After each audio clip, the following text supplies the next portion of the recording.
Lawyers, why did that one couple call off the divorce? Submitted by BoneYardBirdy. My parents told my sister and I that they were getting a divorce. Dad found out about his cancer before they went through with it. My mom stuck with him and took care of him throughout his passing. I do a lot of divorces in my practice, and typically the ones that get called off are the younger couples that decide they did not make a good enough effort to save the marriage. Half the time, I'll see the client again in about 6 months. The other half seems to work out. The only case that stands out in my memory is a case that was nearing the end. Both attorneys had put in a lot of work. Mediation had been semi-successful, and we were fairly confident we were going to be able to settle the divorce without a full-blown trial. But we knew that a couple issues might have to be decided by the judge. It was clear that the divorce was going to happen, though. One day, I get a call from my client. He told me he didn't want the divorce anymore, and he gave me his reason why. I informed him that we couldn't stop the divorce from happening if his wife wanted to press forward. He told me his wife wanted to call off the divorce as well for the same reason, which I'll get in a moment. I called OC, and he informed me that his client wanted to call off the divorce as well, for the same reason. Apparently, both parties had been visited by God on the same night, and he demanded that they honor their vows and make the marriage work. Keep in mind both parties have spent a lot of time and money already. I asked OC what his thoughts were, and he said, "Who are we to argue with God?" Quote, "We had a good laugh, and they are still married to this day." When I was a kid, the neighbor's dad ran off, went to get cigs and never came back. He was a rich banker type and his wife was a harried stay-at-home mom with 3 boys about my age. About 10 years later and she's a real estate agent making decent money. She lost weight, dresses nice, etc. Basically the MILF next door. She has a fiancé but is technically still married, so starts the legal proceedings. Guy comes back to appear in court, sign papers, etc., and falls head over heels in love again with his estranged wife. She takes him back and dumps the fiancé. My friends, the 3 boys down the street, hated their dad for leaving and couldn't believe their mom took him back. Not a lawyer, but I worked as an assistant in a family law courtroom this year. Down to the last 2 cases for the judge to hear for the day, and they could not have been more different. The first one was a 10-plus year divorce where the 2 parties could not stand the sight of one another. Over the course of their case, the parties were belligerent to one another, the other party's legal counsel, and even towards the children if it seemed that they were on the wrong side throughout their many appearances in court. I honestly wondered what they were going to do with all the free time of not being in litigation. When this was all over, second couple was much younger. They did not have lawyers, and it was their first appearance for their divorce. During the first case's proceedings, the second couple stepped outside. At first I thought it was for the other couple's privacy, and didn't come in until the very end of the first couple's hearing. When they were called in, they just walked in and said they didn't want to pursue the divorce until they gave their marriage a better shot. They realized things could be much worse, and seeing a disastrous divorce put things into perspective. I did not see the second couple again while I worked at the courthouse, but eventually saw them at the local supermarket a month or so later with their kids, so I guess it's working out so far. Divorce lawyer here. Seen a few reconciliations over the years. Couple of cases I've seen. Husband completed rehab and was fully committed to sobriety. Separation where one party was living in a Marriott suite for a month, not securing own residence. Just too hard on the family going through just that transition, much less an entire divorce. 2 parents realizing that they couldn't put the kids through the process of a divorce at that time. 2 elder parties who just realized it made no financial sense to be divorced. Taxes, health insurance, etc. One thing to definitely make clear is that lawyers, for the most part, are actually happy to see two people not get divorced, especially if there are kids involved. Yes, we don't get paid as much, but there's always someone getting divorced. As a divorce lawyer, you accept that you traffic in human misery, and sometimes it's just nice to see people staying together. Reconciliations, when it's for the best. And adoptions, those are the best parts of the job. My aunt and uncle recently decided not to get divorced. He's legitimately crazy and on his fourth wife. She doesn't speak any English and is with him for his pension. This divorce started because he ran up a large amount of credit card debt buying worthless art at auction. He wanted to mortgage their shared house to pay it off, but she wouldn't sign for that, because it would just make a bad situation worse. Thus he wanted to divorce her for not signing, and she wanted to divorce him to secure her half of the money from his antics. They recently decided to call it off, though. My uncle's logic for calling it off was that he doesn't want to pay the lawyer's fees. He doesn't really care about losing half his money, but he's not willing to give a cent to the lawyer. My aunt's reason was that she realized she's 13 younger than him, and that she could just outlive him and get all the money. So, they remain unhappily married. My parents called off their divorce. My mom didn't make enough money to take care of the kids alone. She would have had to move us all back to her home country where she would have had family help. My dad didn't want to lose me, so they stayed together. In the end, they divorced 10 years later. Not a lawyer but an assistant to a family law attorney.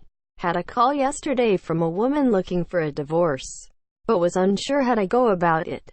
Her husband has traumatic brain injury and therefore can't sign any legal papers himself. The reason she wants the divorce, though, is so that she can be paid for taking care of her husband. Apparently she can't be paid as in home care while they're married, so she decided to jump on the divorce train. Not a lawyer, but my parents called off their divorce.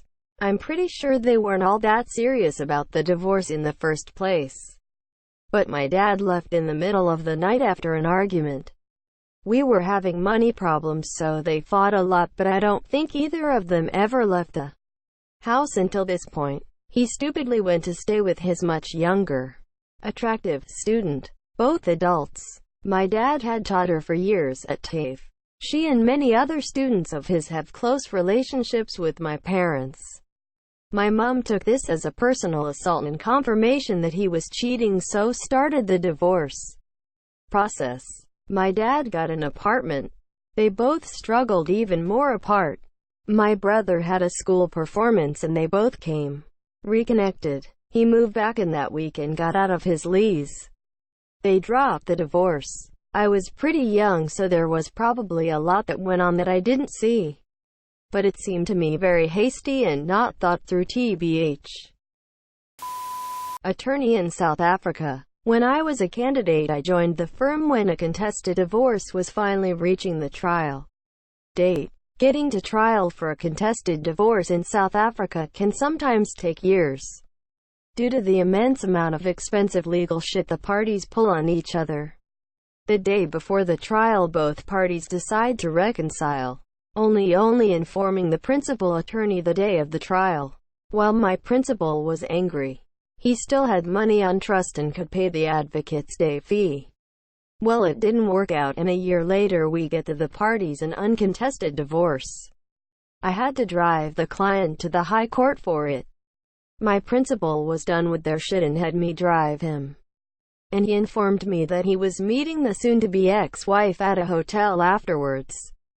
Turns out they could still enjoy seeking each other but couldn't stand living with each other. Not a lawyer. My parents called off their divorce 3 to 5 times over the span of 10 years. I wanted them to split up because it was obvious they aren't meant for each other. My mom's reason for not going through with it was a typical stay together for the kids scenario. Although her and I had a rough relationship during my teenage years, and one of the times she told me the divorce was my fault. My dad's reasoning, as we found out later, was a lot more messed up. Each time he asked for a divorce it was because he was cheating and tried to leave my mom for the other woman. But every time the woman would reject him and he would go back to my mom, monsieur, it was a different woman each time. They did finally divorce when I was 17 and it was messy and traumatic for everyone involved. But things are significantly better now that they are not together. My parents called of theirs twice. They separated and lived apart for about 6 months each time. They hid the fighting well as it blindsided us kids each time, and it crushed my dad. Only time I've ever seen him cry was mom telling us he was moving out. In the end, each time, he just caved on his position regarding the issue because he couldn't stand not seeing us each day. My sister was the result of their last reconciliation, and the last 20 years has been the longest stint without an attempted divorce. Not a lawyer, but this one hits close to home.